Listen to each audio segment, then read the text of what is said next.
Bank Nifty ने Friday को 59,069 के आसपास क्लोज दिया। पर सवाल ये है, क्या ये मूव कंटिन्यूएशन है या सिर्फ कंसोलिडेशन? आज हम बैंक निफ्टी को पिवट बॉस सीपीआर, S1 से S3, R1 से R3, SMA 1020 और RSI के साथ बिल्कुल क्लियरली डिकोड करेंगे। फ्राइडे का डेटा देखते हैं।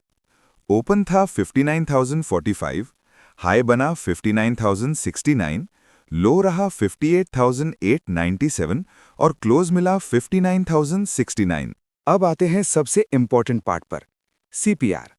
इस सेशन का पिवट है 59035, बीसी है 59018 और टीसी है 59052। प्राइस का क्लोज टीसी के ऊपर हुआ, जो एक माइल्ड बुलिश बायस दिखाता है। लेकिन सीपीआर विड्थ एवरेज है, इसका मतलब मार्केट को डायरेक्शन चूज करने में टाइम लग सकता है। नीचे की तरफ स्ट्रॉन्ग सपोर्ट्स हैं। S1 एट 58,930 पे पहला बाइंग इंटरेस्ट आता है। अगर ये टूट जाता है तो S2 एट 58,792 और एक्सट्रीम केस में S3 एट 58,687। ये लेवल सिर्फ नंबर्स नहीं, ये डिसीजन जोन्स हैं। ऊपर की तरफ रेजिस्टेंस क्लियर है। R1 एट 59,173 पे पहला सप्लाई जोन है। उसके बाद R2 एट 59,278 और स्ट्रॉन्ग एक्सटेंशन R3 एट 59,416 के पास मिलेगा। अब मूविंग एवरेजेस को समझते हैं। 5 मिनट चार्ट पर SMA 10 ने SMA 20 के नीचे शिफ्ट किया और कैंडल दोनों के नीचे क्लोज हुई, जो शॉर्ट टर्म वीकनेस दिखाता है। 15 मिनट चार्ट पर SMA 10 अभी भी SMA 20 के ऊपर है, लेकिन प्राइस SMA 20 के नीचे है। इसका मतलब ट्रेंड वीक हो रहा है, पर कंप्लीटली बेरिश नहीं। RSI मोमेंटम बताता है। 5 मिनट चार्ट में RSI 50 के नीचे है, जो स्ट्रेंथ रिड्यूस होने का सिग्नल है। लेकिन RSI 40 और 60 के बीच ही घूम रहा है। ये क्लियर साइन है साइडवेज कंसोलिडेशन का। अब सब इंडिकेटर्स को कंबाइन करते हैं। प्राइस सीपीआर की थोड़ा ऊपर है, SMA मिक्स्ड सिग्नल दे रहा है, RSI साइडवेज जोन में है। इसका एक ही मतलब, मार्केट पहले रेंज बनाएगी फिर ब्रेकआउट देगी। चलिए हमारे एनालिसिस के ऊपर कंक्लूजन ड्रॉ करते हैं फॉर 22 दिसंबर। Expected opening flat to mildly positive रह सकती है और ओपनिंग रेंज हम एक्सपेक्ट कर रहे हैं 59,050 से 59,120 के बीच। इसका रीजन ये है कि मार्केट सीपीआर के ऊपर क्लोज हुई, हाईज से कोई स्ट्रॉन्ग रिजेक्शन नहीं आया और स्ट्रक्चर अभी भी पिवट और टीसी के ऊपर होल्ड कर रहा है। अब बुलिश सिनारियो समझते हैं। अगर बैंक निफ्टी 59,050 के ऊपर यानी टीसी के ऊपर फर्स्ट 15 से 30 मिनट सस्टेन करता है तो बायर्स एक्टिव माने जाएंगे।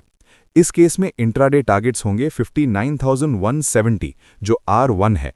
अगर मोमेंटम एक्सपैंड होता है तो एक्सटेंशन 59,250 से 59,300 तक भी पॉसिबल है।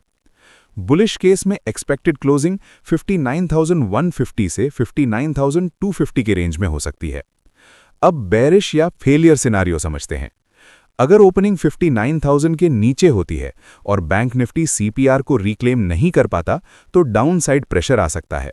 पहला सपोर्ट होगा 58,930 जो S1 है। इसके नीचे वीकनेस तभी आएगी जब प्राइस 58,900 के नीचे सस्टेन करे।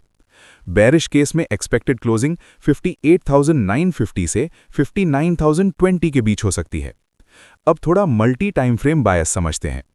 5 मिनट चार्ट पर मोमेंटम वीक है, RSI 50 के नीचे है और SMA 10 SMA 20 के नीचे है। लेकिन 15 मिनट्स चार्ट पर स्ट्रक्चर अभी भी पॉजिटिव है, जहां SMA 10 SMA 20 के ऊपर है, बस प्राइस थोड़ा नीचे ग्रेड कर रहा है। इसलिए ओवरऑल बायस है रेंज टू पॉजिटिव और स्ट्रॉन्ग ट्रेंड तभी बनेगा जब सीपीआर डिसाइसिवली ब्रेक हो। प्रोबेबिलिटी के हिसाब से देखें तो ट्रेंड डे के चांसेस अराउंड 58% है और रेंज डे के चांसेस अराउंड 42%। एक सिंपल रूल याद रखिए, अगर फर्स्ट 30 मिनट्स टीसी के ऊपर रहे तो ट्रेंड डे की प्रोबेबिलिटी बढ़ जाती है और अगर 10:30 AM तक प्राइस सीपीआर के अंदर ही रहे तो मार्केट रेंज बाउंड रह सकती है। एक इंपॉर्टेंट नो ट्रेड जोन भी है। अगर प्राइस 59,020 से 59,070 के बीच हो और RSI 40 से 60 के बीच रहे तो मार्केट साइडवेज है और वेट करना बेटर होता है। ऑप्शन ट्रेडर्स के लिए मैपिंग सिर्फ रेफरेंस के लिए है। बाय सिनेरियो में 59,000 सीई एटीएम ऑप्शन हो सकता है, सेफ आईटीएम के लिए 58,900 सीई और एग्रेसिव ट्रेडर्स के लिए 59,200 सीई, सिर्फ तब जब मोमेंटम स्ट्रांग हो। सेल सिनेरियो में ATM 59,000 PE, safe ITM 59,100 PE और एग्रेसिव 58,800 पीई कंसिडर किया जा सकता है। एक्सपायरी हमेशा नियरेस्ट वीकली यूज करनी चाहिए। फाइनल कंक्लूजन सिंपल है, 59,050 के ऊपर स्ट्रेंथ, 59,000 के नीचे वीकनेस। लेवल्स फॉलो करें, कॉन्फर्मेशन के बिना ट्रेड ना करें और हमेशा याद रखें, ये पूरी एनालिसिस सिर्फ एजुकेशन के लिए है, फाइनेंशियल एडवाइस के लिए नहीं।